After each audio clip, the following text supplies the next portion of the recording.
మనకి మొక్కు అంటే ఏమిటి? భారతదేశంలో మనకి మొక్కు అంటే ఏంటి? దేవుడి దగ్గరికి వెళ్ళి ఒక డీల్ చేసుకుంటాం ఆయనతోటి. డీల్, నువ్వు నాకు ఇది చేసి పెడితే నేను నీకు ఇది చేసి పెడతా. అదే కదా మనకు మొక్కు అంటే. మన దేశంలో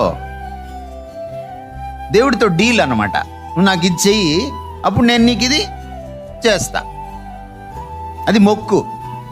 కానీ బైబిల్లో మొక్కు అంటే అది కాదు.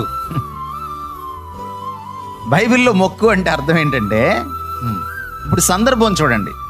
ఎప్పుడు మీరు వాక్యం చదివినా సందర్భం నుంచే అర్థాన్ని తీసుకోవాలి. సందర్భం ఏమిటి? అబ్రహాముకి లేక లేక ఒక కొడుకునిచ్చాడు. అది కూడా 25 సంవత్సరాలు ఇస్తాను అని ఇవ్వకుండా ఊరించి 75 సంవత్సరాలు అప్పుడు పిలిచి 100 ఏళ్ళు అప్పుడు ఇచ్చాడు. అప్పుడు అబ్రహాంకి ఎలా ఉంటుంది ఆ కొడుకుని చూడగానే? ఇక అతడే లోకం అయిపోయాడు. అతడే లోకం అయిపోయినప్పుడు అతనికి 11-12 ఏళ్ళు వచ్చేటప్పటికి అబ్రహాము హృదయంలో ఆయన విగ్రహం అయిపోయాడు. ఎవరు? కొడుకు. భర్తకి భార్య విగ్రహం అవుద్దో లేదో నాకు తెలియదు, కానీ భార్యకు భర్త విగ్రహం అవుద్దో లేదో తెలియదు, కానీ ఈ కాలంలో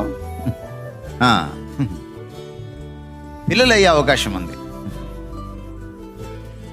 పక్కింటోడు అయ్యే అవకాశం ఉంది,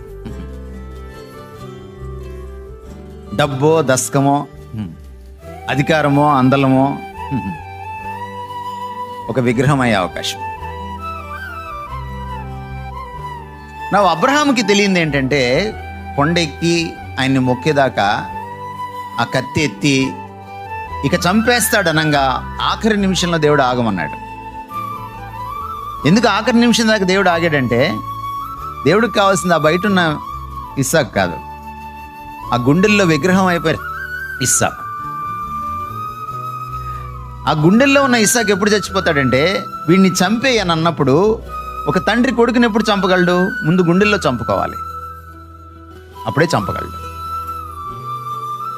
ఆ గుండెల్లో కొడుకుని చంపేసిన తర్వాత ఇంకొక సెకన్ ఆలస్యం అయితే కత్తి వేటు అతని మీద పడుతుంది. ఎప్పుడైతే ఆ గుండెల్లో ఇస్సాకు చనిపోయాడో దేవుడు ఆగమన్నాడు.